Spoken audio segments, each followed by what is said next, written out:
there. Grow up. Get with life. I don't know what to tell you. But San Diego, they're not willing to pay for it. And that's great. You have that choice. Don't pay for it. But you can't complain then when somebody else is willing to. It is a business now. It's not just a game on that level. We can't just be fans of the game and not take into account how much of a business it is. So they could be moving to LA. They have a potential home there with Kroenke and the Rams and their new venue that's being built. It looks like Oakland is either going to stay in Oakland or move to Vegas. I say move them to Vegas. Let them build their new complex. Let the Chargers go back to LA where they started and join that giant complex there with the Rams. That would be great. The LA Rams back in LA, the LA Chargers back in LA, and the Raiders being the Raiders in Vegas. It's Vegas, baby. It goes right with just win, baby. It's the Raiders. So get with it. I like it. On the opposite side of that, another stadium bill that did go through down in Texas for the Texas Rangers. They passed their $1 billion stadium plan through their legislation. And you know, Texas, they love to spend money on sports. They love to build big stadiums, whether it's the high school level or the pros. They got $50 million high school stadiums, and now they're going to have a $1 billion baseball complex. So congratulations to the Rangers. Chargers, I hope you get it figured out. I know you're already talking about delaying your move another year and trying to put it back on the ballot again. But face it, your fans down there have basically spoken and let you know they're not going to pay for the stadium. We talked about this a little bit with the New England and Seattle game. I have to say there's something fishy going on with Seattle. No pun intended. But you look at the balls from that game. The punter catches the ball. His thumb sinks in a half an inch or more. He kicks the ball, and it goes flat on one side.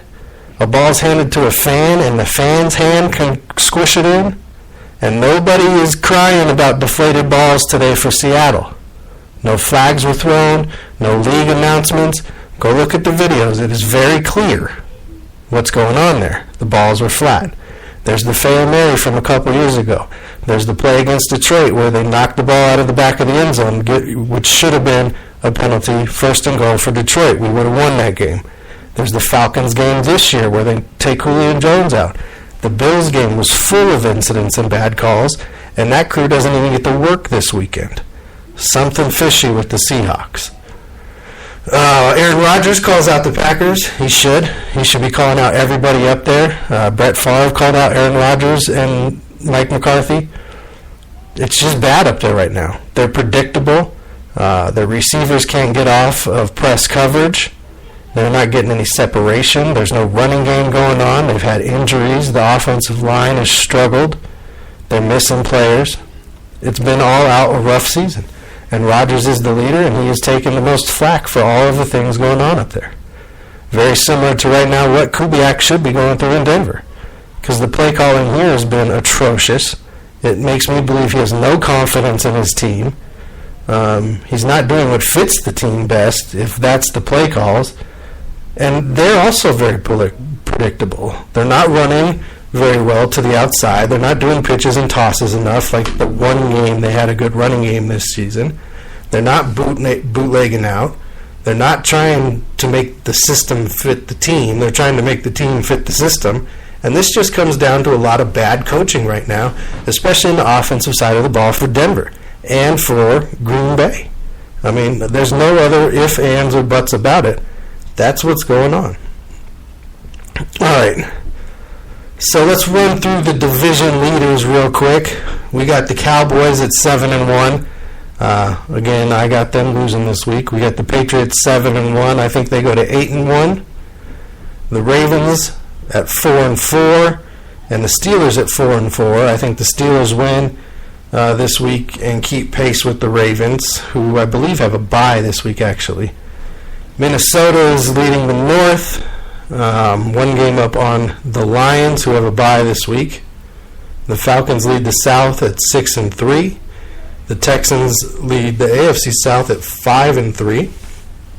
and playing the Jaguars, who are in the cellar of that division at 2-6.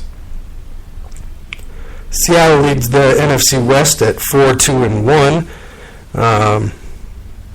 which is a nice lead for them because the second-place team, Cardinals, are 3-4-1. Two of their teams have played to a tie this year.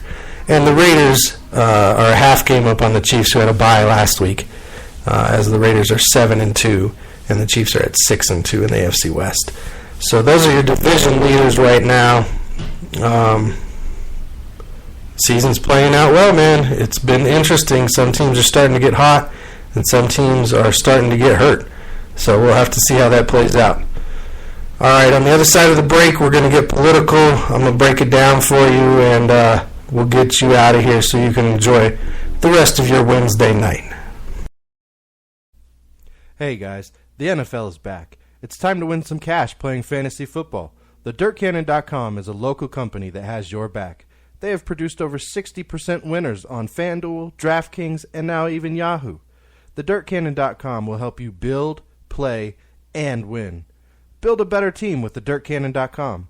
Use promo code RDST and get $5 off forever, and try the Silver membership this week for free. Visit TheDirtCannon.com.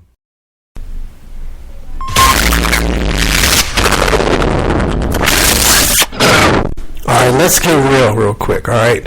We had an election yesterday, and nothing I'm about to say is intended to be something that's negative or divisive or anything like that. So before you start reacting, before you start blowing up the text line, before you start coming at me negative, take some time to marinate on my words, break them down, really listen to them. Take your feelings, take what I'm saying, mix it together, have some knowledge in your brain, and then if you want to get at me, get at me. All right? I got a friend who he's okay with Trump. All right? He's okay with it because it exposed the racist people that are all over our country, and now they're out in the open again. Okay? They're not hiding in the shadows doing underhanded stuff. They're out there in the open being ignorant. You know exactly what you're dealing with, and that's why he's okay with it. I got another friend who a couple months ago said to me, if Trump manages to win, the system will be exposed. I think the system has been exposed, okay? Van Jones last night, he called it white lash.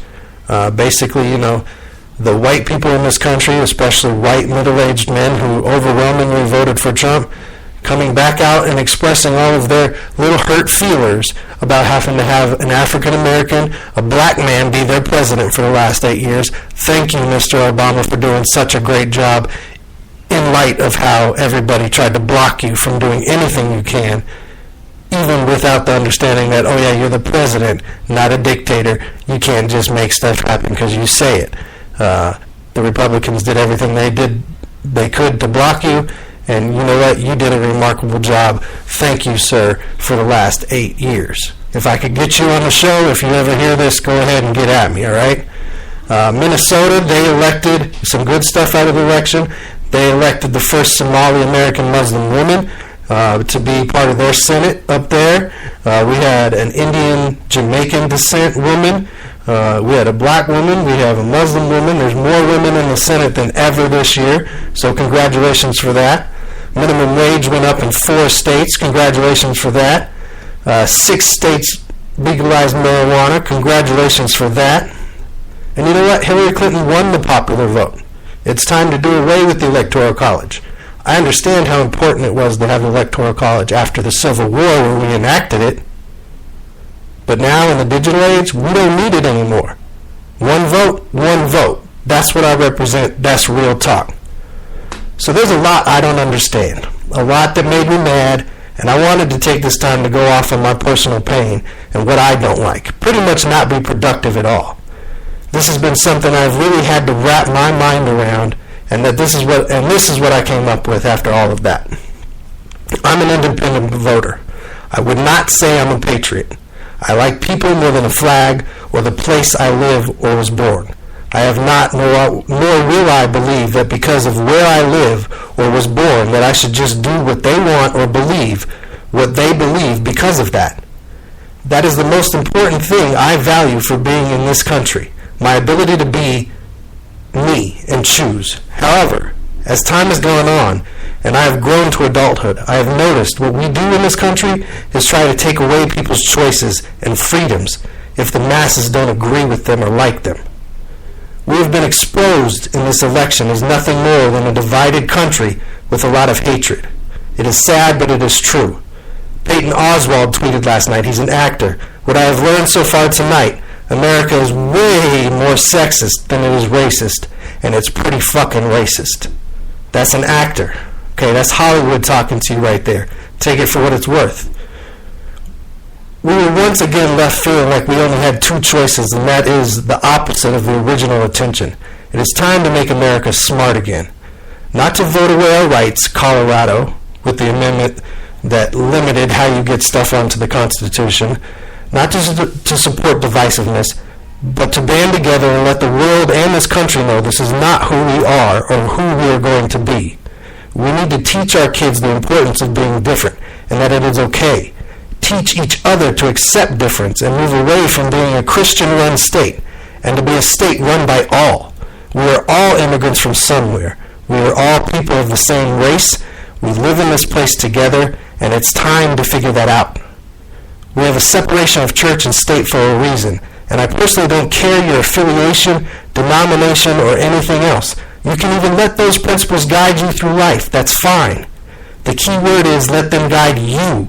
It should be a collective that makes the best decision for the country, not an individual's belief system. We are a collective of individuals that all deserve to be treated with respect, no matter what. No matter if you're LGBT, Muslim, black, white, man, woman, your religion, your age.